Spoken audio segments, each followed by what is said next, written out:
Everyone, welcome to Sakshi's blog. तो मैं आपको आज बताने वाली हूँ कि न्यू एनसीईआरटी में कुछ चेंजेस हुए। मतलब न्यू मतलब पुराने फॉलो कर रहे हैं ना, उनको पता नहीं होंगे।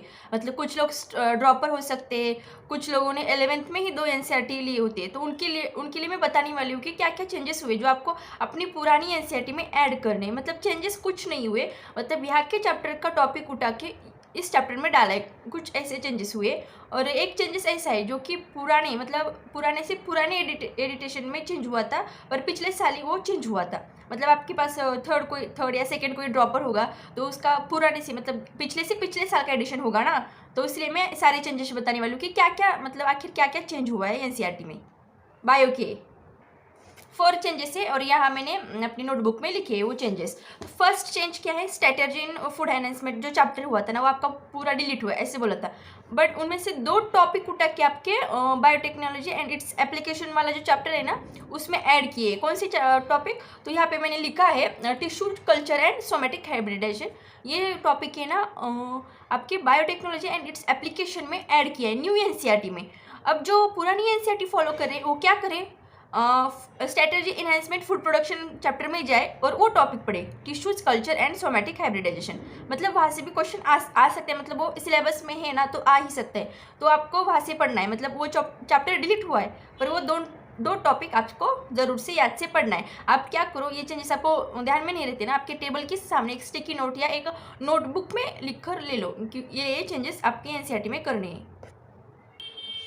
अब दूसरा चेंजेस क्या है, रेस्पिरेशन इन प्लांट्स। मतलब रेस्पिरेशन इन प्लांट जो चैप्टर है ना, उसमें चेंजेस हुए। क्या हुआ है कि पहले की एनसीईआरटी कहती थी कि जब 2 प्रोटॉन बाहर जाएंगे तो 1 एटीपी बनेगा, ऐसी पहले की एनसीईआरटी की थी। और इसका डायग्राम भी यही कहता था और उसका टेक्स्ट भी, मतलब जो साइड में डायग्राम दिया था ना, उसमें भी वैसे ही दिया था कि 2 प्रोटॉन बाहर जाएगी तब 1 एटीपी बनेगा, और टेक्स्ट भी वैसे ही कहते था।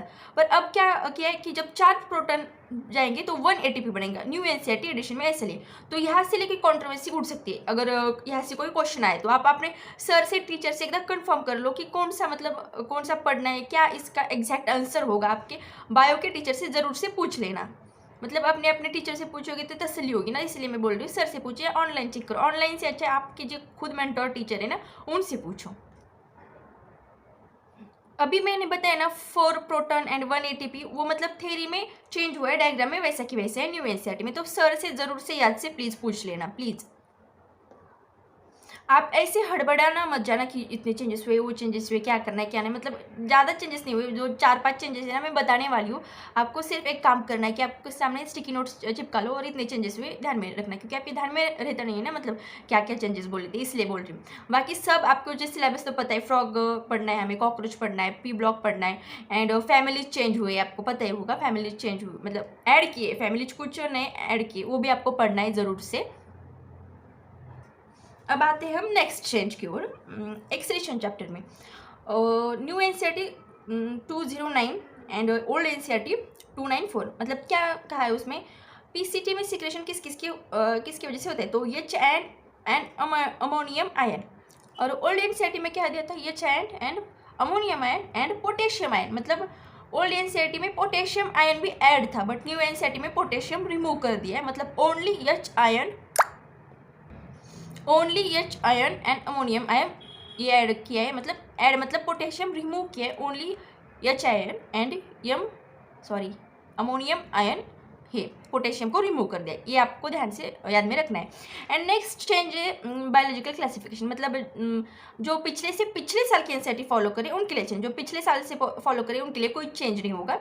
ये वायरसेस, मतलब वायरस किसने नेम दिया है, एमडब्ल्यू बायजरिंग, पाश्चर ने नहीं दिया। ये अभी क्या आपको पता ही होगा, मतलब जिनको पता नहीं, जो ड्रॉपर स्टूडेंट है, मतलब पुरानी एनसीईआरटी फॉलो कर रहे हैं, मैं उनके लिए बता रही हूँ कि वायरस एमडब्ल्यू बायजरिंग ने दिया है, पाश्चर ने नहीं दिया। ये चेंज आपको ध्यान से याद में रखना है। इतने सारे चेंजेस हुए, बस इतना ही आपको ध्यान में रखना है, दैट्स इनफ।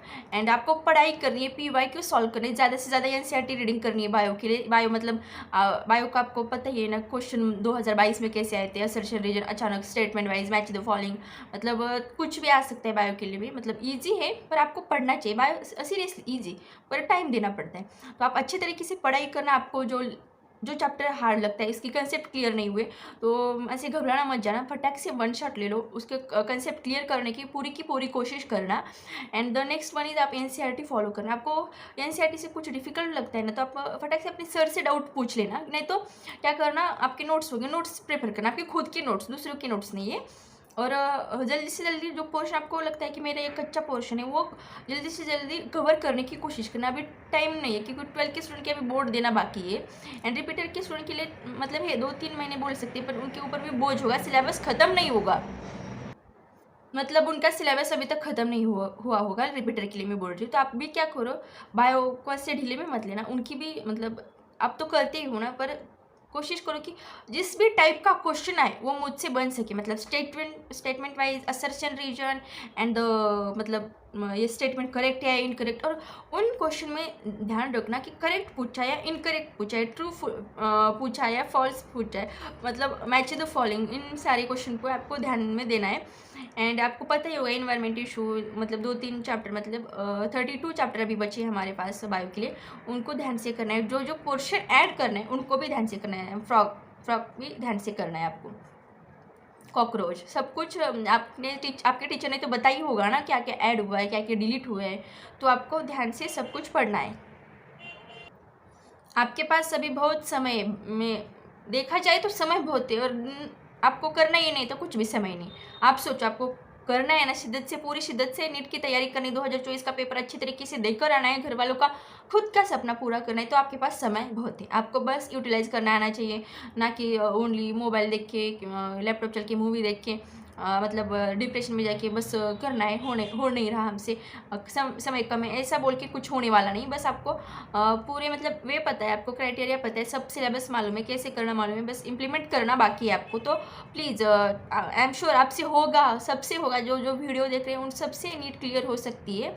तो प्लीज़ पढ़ाई पे फोकस करना है, and avoid the negative and bad comment please, और वीडियो को पॉजिटिव वे में लेना। कि कोई स्टूडेंट ऐसे बोलते कि बहन ज्ञान मत बांटो, बर ठीक है नहीं बांटती, पर पढ़ाई करो, आप पढ़ाई करो, मेरे ज्ञान से मत रखो कुछ, आपको पढ़ाई करनी है ना तो पढ़ाई करो। मैं एज अ इन्फॉर्मेशन दे रही हूँ, आपको ज्ञान नहीं दे रही, इन्फॉर्मेशन दे रही हूँ कि मतलब इस वीडियो के माध्यम से किसी एक को भी इन्फॉर्मेशन अच्छी तरीके से मिलती है तो इस वीडियो का मतलब सक्सेस मिल गया, ऐसा मैं समझूंगी। पर ऐसे नेगेटिव वे में किसी भी यूट्यूबर को मत लेना, पॉजिटिव वे में लेना। स्टडी रिलेटेड कुछ कमेंट हो तो ज़रूर से पूछ लेना। ऑल द वेरी बेस्ट, पढ़ाई अच्छे से करना, PYQ सॉल्व करना, MCQ सॉल्व करना, एंड ज़्यादा से ज़्यादा प्रैक्टिस करना फिजिक्स केमिस्ट्री के लिए, बायो के लिए भी प्रैक्टिस ज़्यादा से ज़्यादा करना। Thank you very much, bye bye.